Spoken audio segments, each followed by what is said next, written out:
talking about these horrific inequalities that are just outrageous. Yes. The movement requires that sort of evidential work, the policy work. It also requires people to yell and shout on the streets. The disability movement, the LGBT movement, they've all had this sort of, it's a huge gap. And I really think that we can together do something to try to convince people that these things aren't going to be discriminatory.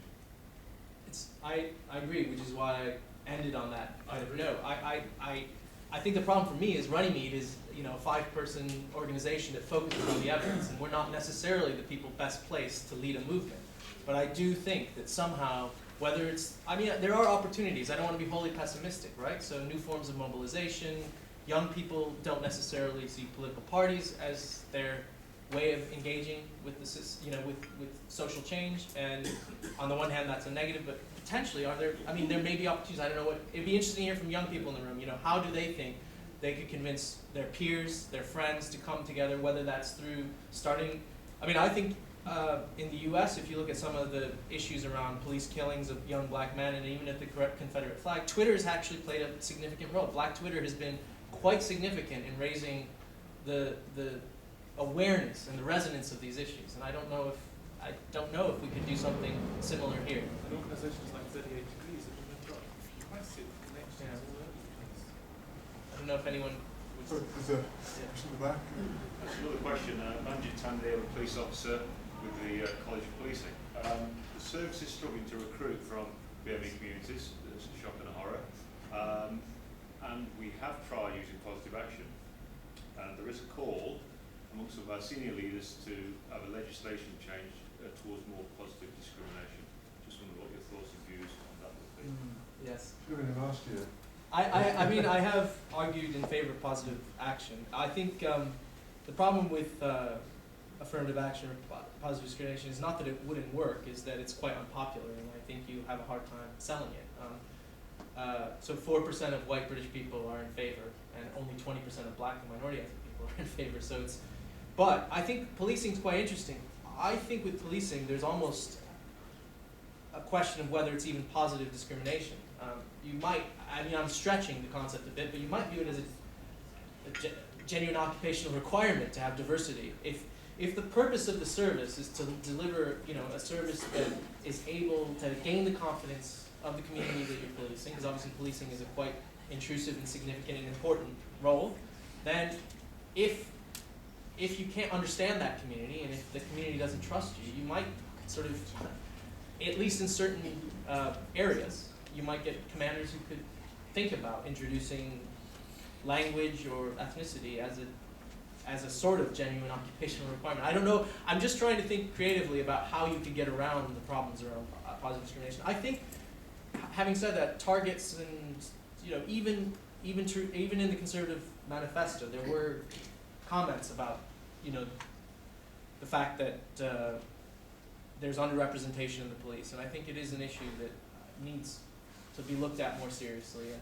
arguably, I would probably be in favor of some kind of affirmative action program in the police, but it's whether or not you can convince. I think it's important that at a minimum that white police officers understand and are supportive of it as best as you can, because I think one of the things that can really undermine a policy like that is internal strife, and so you really need to work hard to prepare the ground. And ideally, we'd also like to try to work on public opinion, because I think for the police to implement something like that, you are a public service, and you will face, obviously, disagreement in some quarters for doing so. But I understand the dilemma. I don't know what else you can do in terms of, my understanding is also you have a problem with retention, not just recruitment. So one of the major issues is not so much recruiting, but retaining officers. So I think that's not my area, but I think that was the point I was going to make in relation to that. Last year, Omar, you spoke on the positive action or positive discrimination. I think part of the issue there, I would say, about the element of positive discrimination, there is a perception that means one's lowering the standard. So as a consequence, people being recruited don't want to start their careers with that label. And I think the reality is that needs to be challenged, because actually, You know, people aren't lowering the standards, they're simply trying to address systemic, entrenched inequality. And always you've got the challenge in terms of the equality dimension versus the diversity dimension that Omar was talking about, in that getting people in, to some extent, can be fixed. But if when you get new people in, their experience is one of negativity, then they're going to leave, and they're going to leave with a bad story. And then that's going to continue the process. So that's the challenge there. There's just another colleague, I think, and then I'll come back to you, sir. I mean, together with the, my name is Enrique Sanchez from UK. Together with the austerity, there is the prospect of, well, it's likely to be a referendum on Europe as well. Yes. And I think that's going to have some implications as well for the rights of minority groups in Britain. There might be opportunities as well, and I just wanted to know whether how you see that, combined with the current situation of austerity, because I suppose the prospect of Britain becoming more isolated, then sets quite some concerns there.